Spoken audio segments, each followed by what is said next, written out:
He promised me we'd grow old together. Those were his exact words, whispered in my ear the night we retired. When the house finally went quiet after decades of work and raising children. "It's just us now," he said, brushing my hair back as though we had all the time in the world. And I believed him. I built my days around that promise. Quiet mornings with coffee, crossword puzzles at the kitchen table, holding hands on the porch while the sun dipped behind the trees. But promises age differently than people. Some of them turn brittle, like old paper, ready to crumble with the lightest touch. I found that out on a Tuesday morning. It wasn't suspicion that led me to it, just habit. He'd left his tablet on the arm of the sofa, screen still glowing. He'd gone out for groceries, humming like always, as if the world was normal. I meant only to switch it off. My fingers brushed the screen, and suddenly there it was. A message thread I shouldn't have seen. Her name lit up like a slap across the face. She couldn't have been more than half my age, and her words read like a script from some adolescent fantasy. "I can't wait for our trip. I love imagining our life together." Our life. Not his life, not her life. Our. That single word burned a hole in my chest. At first I told myself it couldn't be what it looked like. Maybe she was a colleague, a niece, a friend, joking badly. But then I scrolled, against my own will, almost like my body betrayed me, and saw pictures. Her in a short dress, kissing the air at the camera. Him replying with hearts and promises. Promises that belonged to me. I didn't cry. That surprised me. My hands shook so badly I almost dropped the tablet.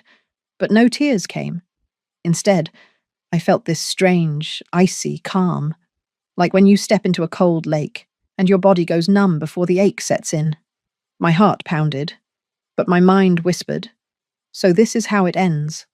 I sat in that silence, looking around the living room we'd built together. Every photograph, every couch cushion, every curtain a reminder of decades spent side by side. How many times had I ignored the small cracks, the late nights, the distracted answers? I used to think long marriages came with comfortable silences. Now I wondered if some of those silences had been hiding lies. A thought struck me, sharp and unwelcome. 70. I am 70 years old. What kind of fool starts over at 70? The world tells you once you're past a certain age, you cling to what you have. You keep the man, even if he strays. You patch the holes, even if the roof caves in. Because the alternative, freedom, is painted as loneliness. But as I sat there, the icy calm turned to fire. My pulse thudded in my ears. Half my age? A girl young enough to be his daughter? He wanted a future with her, while I was still here cooking his meals, folding his shirts, making space for his comfort. Rage began to crowd out fear. I had given him my youth, my middle years, my loyalty. And this was how he thanked me, by planning his escape route into someone else's bed. The front door clicked open. His keys rattled in the bowl by the wall. I closed the tablet and set it back on the sofa, my face composed, my heart still a storm.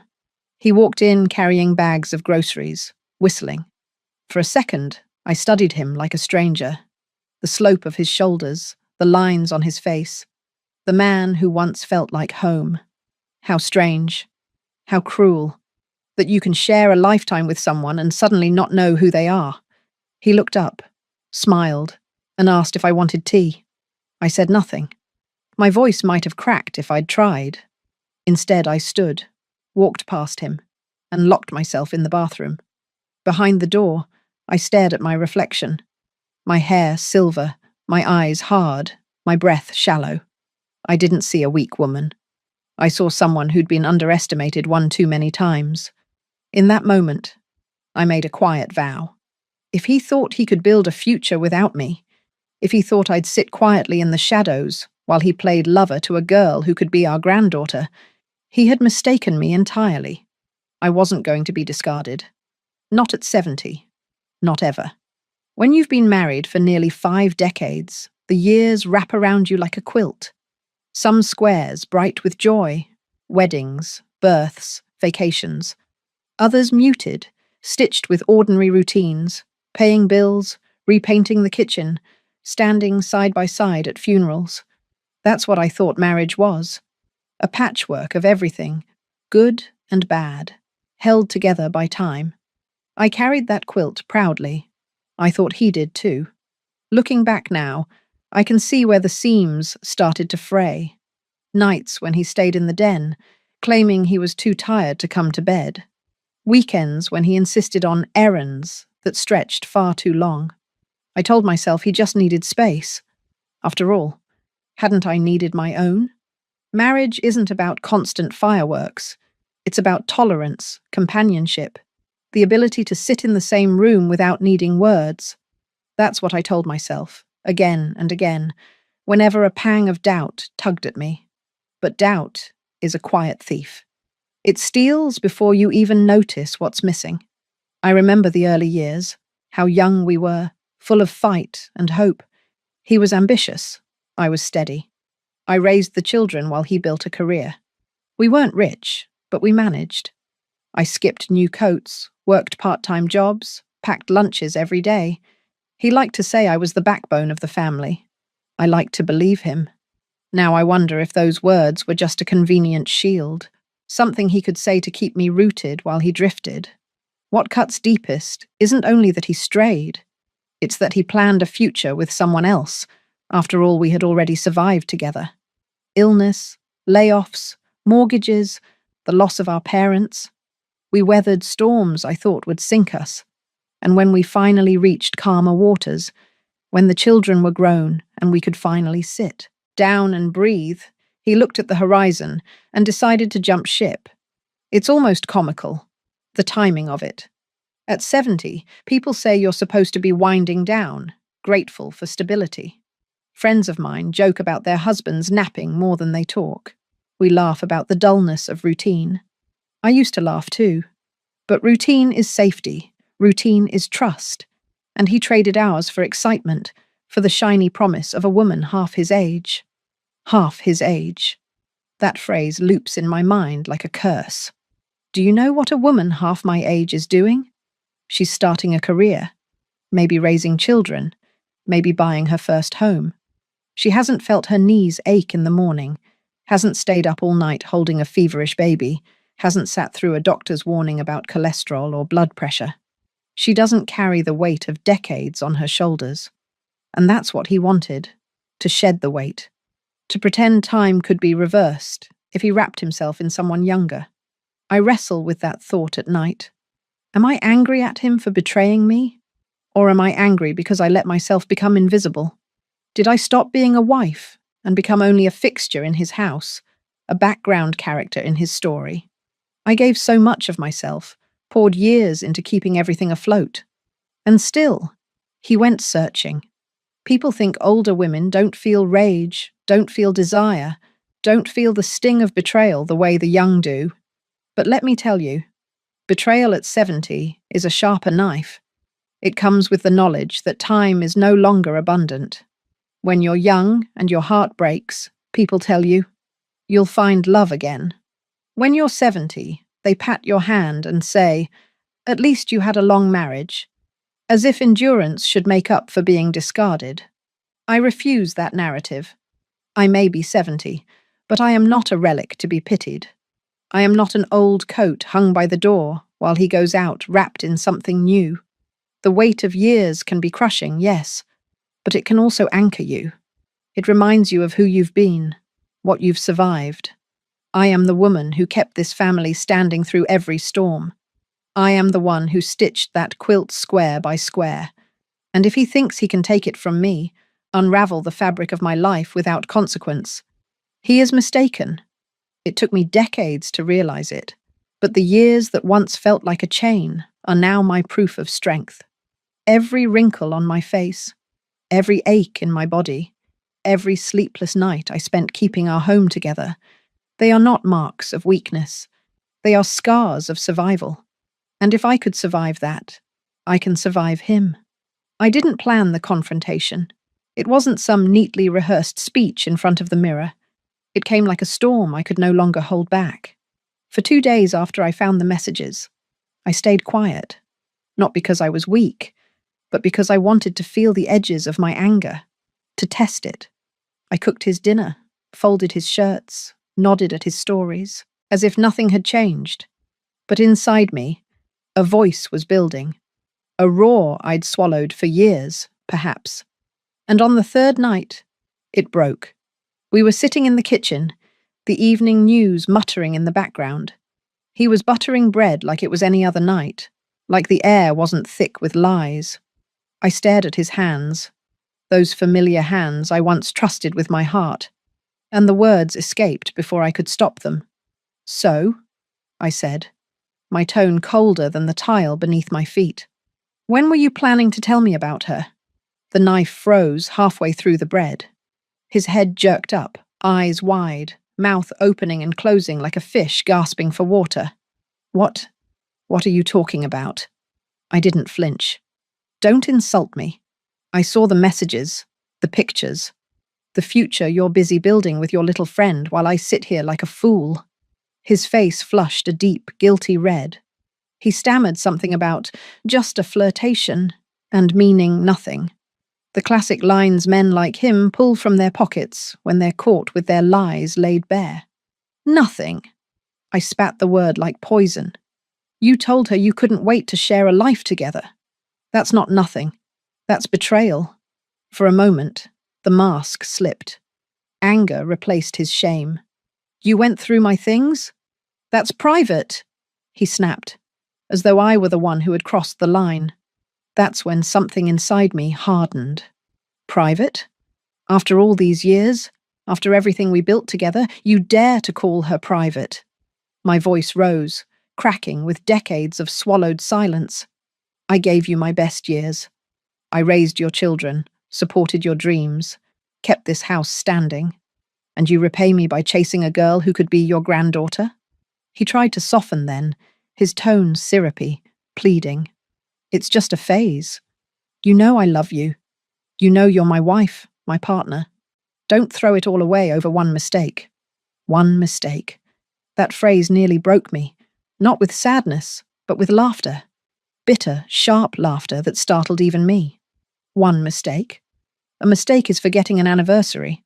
A mistake is leaving the milk out on the counter. What you did was a choice. Every message, every promise to her. That was a choice. His eyes darted away, his shoulders slumping. For the first time I saw the smallness of him. Not the husband I once idolized, not the father of my children, not the man who vowed to grow old with me. Just a weak, aging man, desperate to outrun his own reflection in the mirror. And in that moment, I stopped seeing him as my partner. He was just another man who underestimated me, who thought my age would make me grateful for scraps. "I'm done," I said finally, my voice low but steady. "Done with your lies, your excuses, your cowardice? You want her? Then have her. But don't expect me to sit here and play the fool any longer."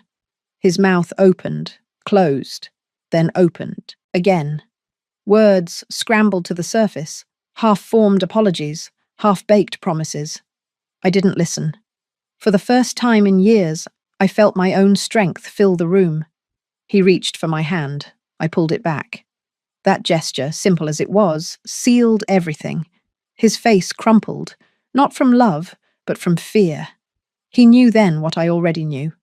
The balance of power had shifted. I wasn't his silent partner anymore. I stood up, chair scraping the floor, and left him sitting there with his untouched bread and his hollow excuses. My heart was pounding, my body trembling, but my spirit was steady. In that moment, I understood something I should have seen long ago. Love isn't measured by how many years you've endured together. It's measured by respect, by loyalty, by truth. And once those are gone, the years mean nothing. I went to bed alone that night, but I didn't feel lonely. For the first time in decades, I felt free. There comes a point when anger stops burning and hardens into resolve. That's where I found myself in the days after our confrontation. The shouting, the excuses, the tears that never came. I'd gone through all of it. What remained was a clarity I hadn't felt in years. I realized I had two choices. I could stay, patch up the ruins, and play the dutiful wife while he lived out his fantasy with her in secret. Or I could walk away, with dignity intact, and carve out whatever life remained for me. At 70, most people would have told me to choose the first path. Be grateful for what you have. It's too late to start again. At least you're not alone. The world pities women my age. They expect us to be silent, forgiving, endlessly accommodating. But the more I thought about it, the more I knew. I couldn't let his betrayal define the last chapter of my story. The first step was money.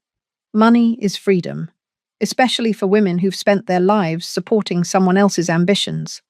He built a career, yes, but I built the foundation it stood on. Every paycheck he earned was bolstered by the hours I poured into raising children, keeping the household, working odd jobs when we needed them. I may not have drawn the salary, but make no mistake, I had earned my share. So I went to a lawyer. I remember walking into that office, my hands trembling just enough to betray the storm inside me. The receptionist looked at me kindly, maybe surprised to see a woman with silver hair asking for a divorce consultation. But when I sat across from the attorney and explained, my voice didn't waver. I want what's mine, I said. I want his pension.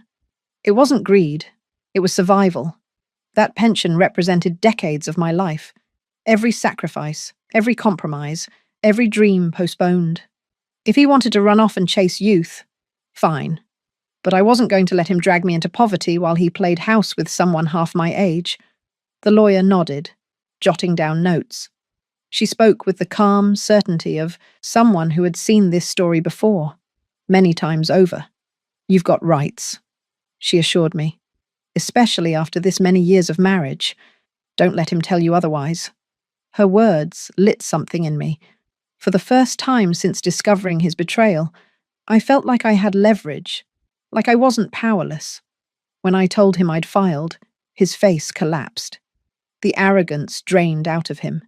He sputtered about loyalty, about keeping things in the family, about what the children would say. He begged me to reconsider, to remember the good years, to think of my own security. But that was exactly the point. I was thinking of my security, and his pension was the key to it. I'll never forget the look in his eyes when he realized I wasn't bluffing. It wasn't heartbreak. It wasn't even shame. It was fear. Fear of losing control. Fear of facing the world without the quiet woman in the background who made his life seamless. He had underestimated me, and now he was watching the cost of that mistake unravel in front of him. Filing those papers was terrifying. I won't pretend otherwise. The courthouse smelled of old wood and disinfectant, and my legs felt heavy as lead as I signed my name. But with each signature, I felt lighter. Every stroke of the pen was a declaration. I am not disposable. I am not invisible. Walking out of that building, I inhaled the autumn air as though it were the first breath I'd taken in years. The sky was grey, the wind sharp, but I felt alive, free.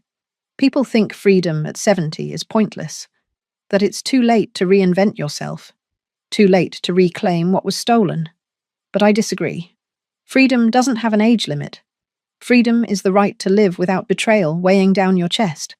And that day, I secured mine. He had promised me we'd grow old together. Well, I kept part of the promise. We grew old. But together?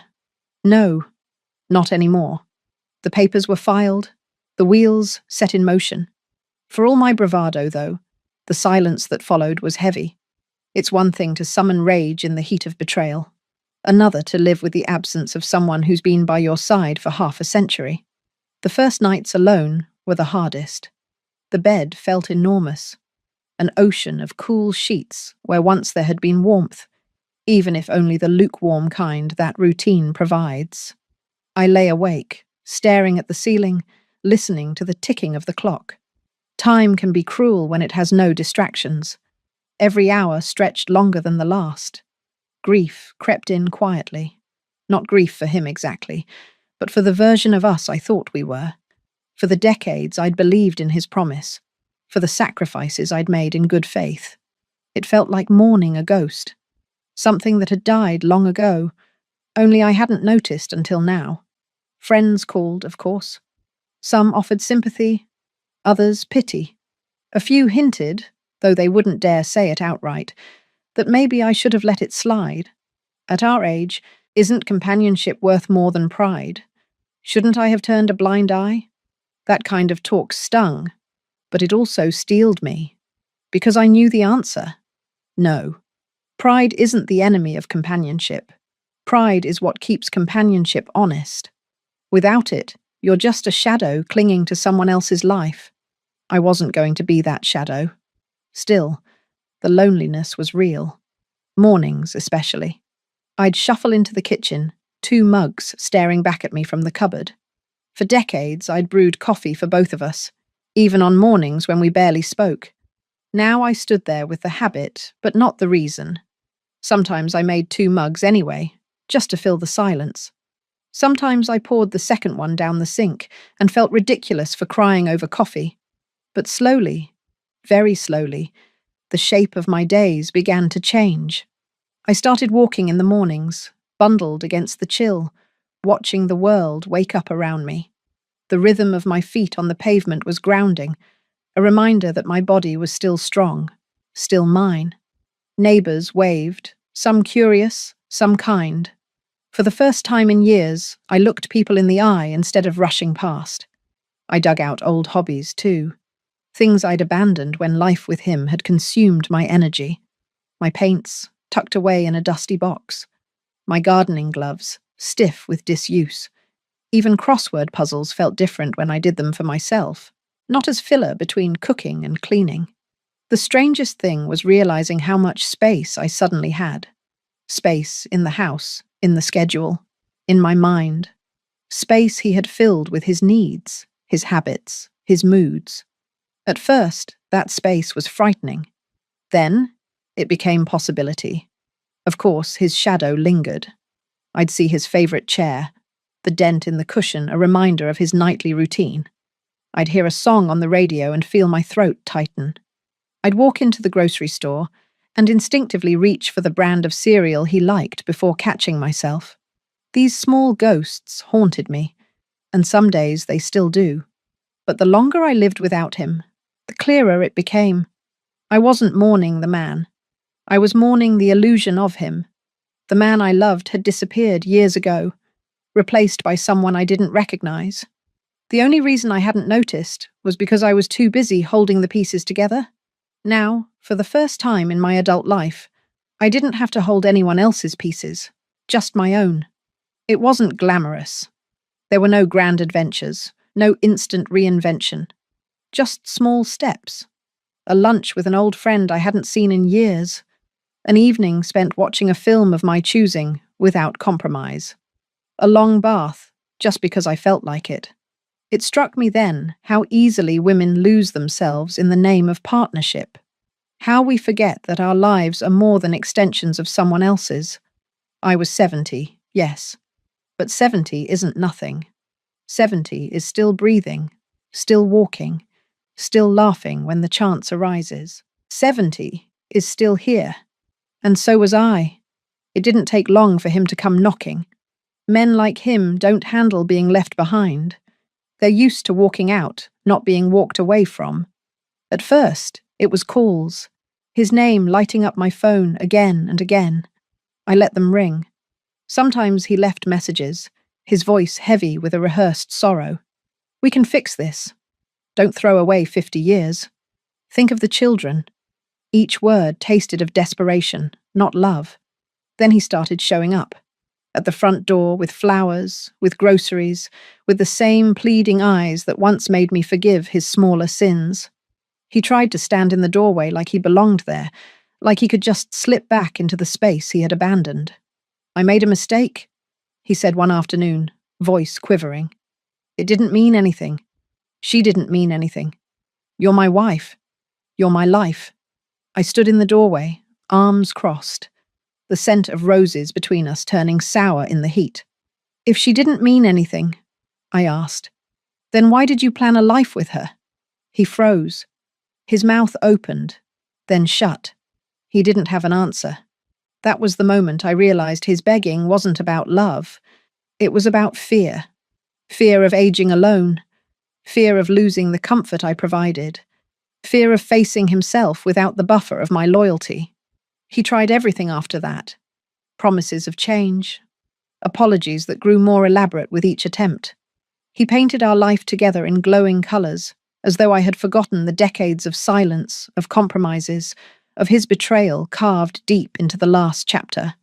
And for a moment, just a moment, I wavered. How could I not? 50 years of routine doesn't vanish overnight. My body still knew the shape of him. My mind still reached for his presence in quiet moments. Familiarity is a powerful chain. But then I looked closer. His words weren't about me. They were about him. About what he stood to lose. The warmth of a home he hadn't maintained. The security of a woman who had carried him through storms. The respectability of a marriage he had already discarded. He wasn't begging for me. He was begging for himself. And that clarity cut through every doubt. I told him no. Not in anger, not in tears, but in a steady voice that surprised even me. You don't get to choose when I matter. You don't get to treat me like a safety net you can fall back into when your fantasy collapses. You lost me the moment you handed my place to her. He broke then. His shoulders slumped. His eyes glistened. His words tumbled over themselves. He reached for my hand, desperate, trembling. But I pulled back. No, I said again. Just that one word. But it carried the weight of my years, the strength of every sacrifice, every indignity swallowed, every promise broken. And with that, something inside me shifted. For decades, I had been the one trying to hold us together. Now, I was the one walking away.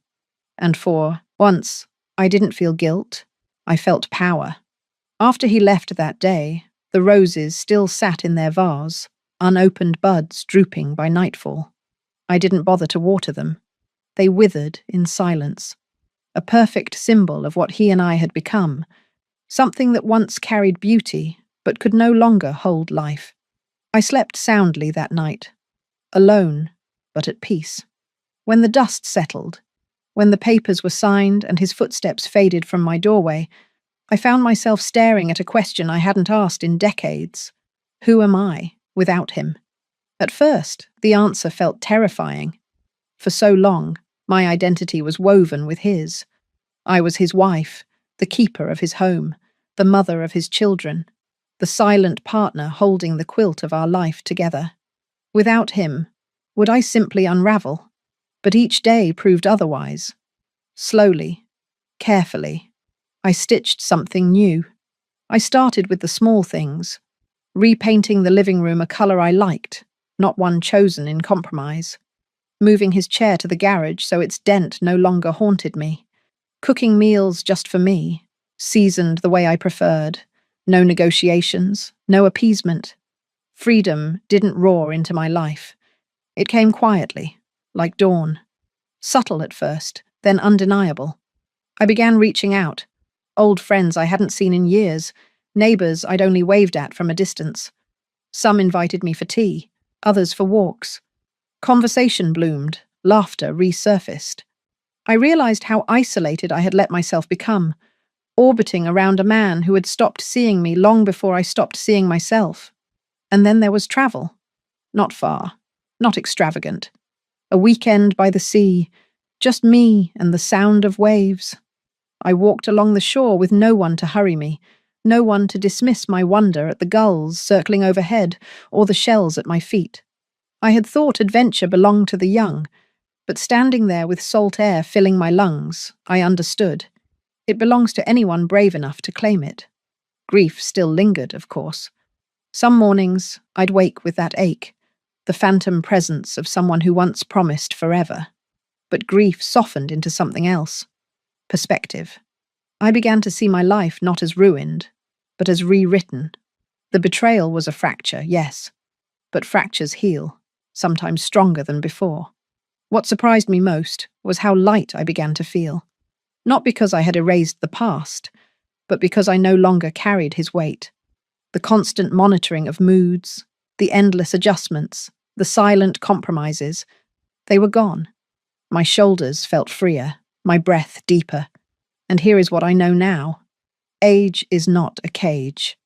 At 70, people expect you to shrink, to cling, to settle for scraps because time is running out. But I discovered the opposite. At 70, I have nothing left to prove, no one to please but myself. I am not starting from scratch. I am starting from strength. He promised me we'd grow old together. And in a way, we did. But the truth is, I grew old in loyalty, and he grew old in betrayal. And when the time came to choose, I chose myself. Sometimes, late at night, I picture him, alone in some rented apartment, or worse, still chasing youth that slips further away with each passing year. I don't picture him with bitterness anymore. I picture him with clarity. He made his choice, and I made mine. My life now is not the life I expected. It isn't grand, it isn't flawless, but it is mine. Every choice, every step, every breath belongs to me. And that is a freedom more precious than any promise he could have made. So here's the truth. I did keep the promise after all. I grew old, faithful to the woman in the mirror, faithful to my own heart. And that, finally, is enough.